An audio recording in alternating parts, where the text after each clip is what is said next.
देखिए वो भाव भाव थे हमारे समाज का दर्द है और किस भाव से ये दल पिछड़ों के नाम पर सत्ता में आते हैं। सदन में इनके विपक्ष के नेता माता प्रसाद की आवाज से पता चल गया कि अनुसूचित मतलब चमार बनना है होता है। तो ये क्या है दलितों पिछड़ों के नाम पर।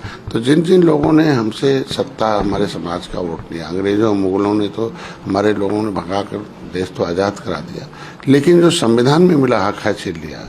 क्योंकि SC/ST प्रोटेक्शन एक्ट छीनने वाले सपा और बसपा कांग्रेस है। अगर आज SC/ST प्रोटेक्शन एक्ट हमारा बना रहा था 1994 में नहीं छीनते तो हमारे बहन बेटी की इज्जत को कोई नहीं छेड़ता। आज इनकी जमीन जायदाद कोई कब्जा नहीं करता। इनकी शिक्षा मिल गया होता तो आज समझदार हो जाते। तो दर्द ये है कि अगर जाता हूँ तो 500 लोग बैठते हैं तो उसमें एक आदमी MA होता है, 4 जो BA होते हैं, बाकी इंटर 4, 5, 10 होते हैं। 70-80% लोग अशिक्षा के शिकार हैं। तो ये दर्द है मेरे समाज का कि दर्द देने वाले कौन है इसकी। क्योंकि SC/ST प्रोटेक्शन एक्ट छीनने वाले सेंसस मैनुअल 1961 में अगर लेदरमैन की गिनती होती है तो उसी पे सेंसस मैनुअल में 53 नंबर पर मझवार है। माझी केवट मल्लाह को मझवार में गिनना था। तो ये राष्ट्रपति का नोटिफिकेशन है, लेकिन इन लोगों ने बीच में इनको डाल दिया OBC में। और हमने संशोधन भी कराया राज्यपाल से। राज्यपाल ने लिख दिया कि भाई केवट मल्लाह नहीं है, पिछड़ी ये अब इन्हें ये अनुसूचित जाति मतलब पिछड़ी जाति के लिस्ट से निकाल दिया जाए केवट मल्लाह माझी मझवार को कहाँ को, और एक नई सूची बनाई जाए और ये अनुसूचित जाति के अंदर। RGI ने भी एक्सेप्ट कर लिया इस चीज को। तो आज के दिन में चूंकि बड़े काम रहे, राष्ट्रवाद बड़ा होता है, राष्ट्रीय मुद्दे रहे, धारा 370 राम मंदिर आरक्षण, तो ये हमको लगता है भारतीय जनता पार्टी को करना चाहिए। समाज का दर्द है, बोलना पड़ेगा। इन लोगों को हर जगह राजनीति दिखाई देती है। राजनीतिक ताकत में भाई जब विमुक्ति जनजाति की सर्टिफिकेट मिलता था, इससे हमारे लोग पढ़ लिख कर ISP से अधिकारी कर्मचारी बनते थे, इसको सपा ने छीन लिया। हमारी रोजी रोटी हाथी आई से बसपा ने छीन लिया। तो छीनने वाले यही है ना। ये लोग बहकाते हैं कि नहीं बड़े लोग आपका हिस्सा खा रहे हैं। तो भाई ये तो जान भाई ये बहरूपिया लोग हैं समाजवादी पार्टी और बसपा के लोग, पिछड़ों और दलितों के नाम पर काम तो करते हैं, नाम तो लेते हैं, लेकिन काम क्या है आप समझ सकते हैं कि दूसरे जाते हैं। तो दर्द को तो बयां करना ही पड़ेगा। ये दर्द है हमारे समाज का।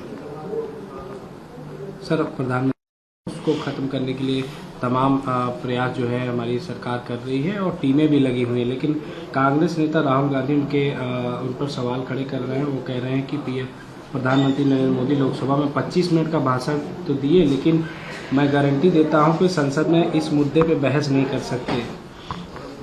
आज के दिन में विपक्ष के लोगों को केवल नरेटिव नकारात्मक सोच, जहाँ युद्ध होता वहाँ लोगों को सांत्वना और लोगों को सिस्टम से जीने की सलाह देनी चाहिए। आज के दिन मोदी है तो मुमकिन है। पूरी दुनिया में आज भारत की साख बन रही है, पहचान बन रही है, अर्थव्यवस्था में हम आगे जा रहे हैं और कई ज्यादा देशों में अब मित्रता बढ़ी है, पहचान बढ़ी है। तो विपक्ष को तो नकारात्मक चीज के अलावा कुछ दिखाई नहीं देता। मोदी की इस बातों का मैं समर्थन करता हूँ। सर, AIMI के प्रदेश अध्यक्ष हाजी शौकत अली कह रहे हैं कि हमें 111 नहीं सिर्फ 11 विधायक दे दो। साथ ही उन्होंने कहा कि अगर किसी मुसलमानों की हत्या होगी तो उसका जवाब इनकाउंटर से दिया जाएगा। वो कह रहे हैं कि सभी अपने समाज के लोगों को एकत्र होने के लिए कह रहे हैं कि मदरसों को बंद किया गया है, घरों पर बुलडोजर चलाया जा रहा है, हमारे समाज के लोगों के साथ अन्याय किया जा रहा है सरकार। ये सब उन्मादी लोग हैं। राजनीति में अगर हैं वोट से या राजनीति की विधायक बना रहे हैं तो विधानसभा में कानून बनाने की व्यवस्था करिए कि मुसलमान के बच्चों को इतनी शिक्षा चाहिए, इतना रोजगार चाहिए, इतना उनको व्यवस्था में हिस्सेदारी चाहिए। न कि धर्म में तो हर व्यक्ति है, धार्मिक आधार पर जीने की उसकी व्यवस्था है। धर्म के ठेकेदार क्यों बनते हैं?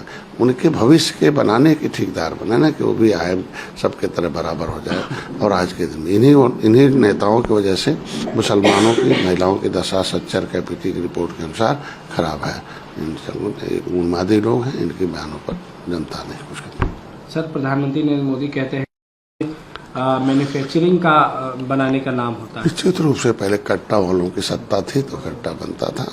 अब लोगों को प्रोडक्शन, उत्तर प्रदेश प्रोडक्शन प्रदेश बन रहा और मैन्युफैक्चरिंग के लिए आगे आ रहा है। इसलिए मोदी के इस बयान का समर्थन करते हैं।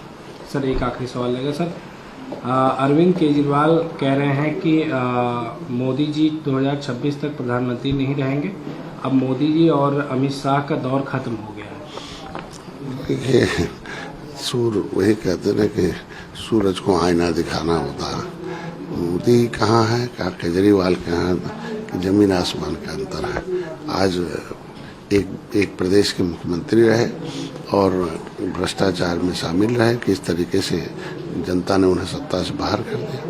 तो ऐसे लोगों को बयान पर कुछ नहीं आता। मोदी मोदी हैं और केजरीवाल के इस बयान का कोई मतलब नहीं।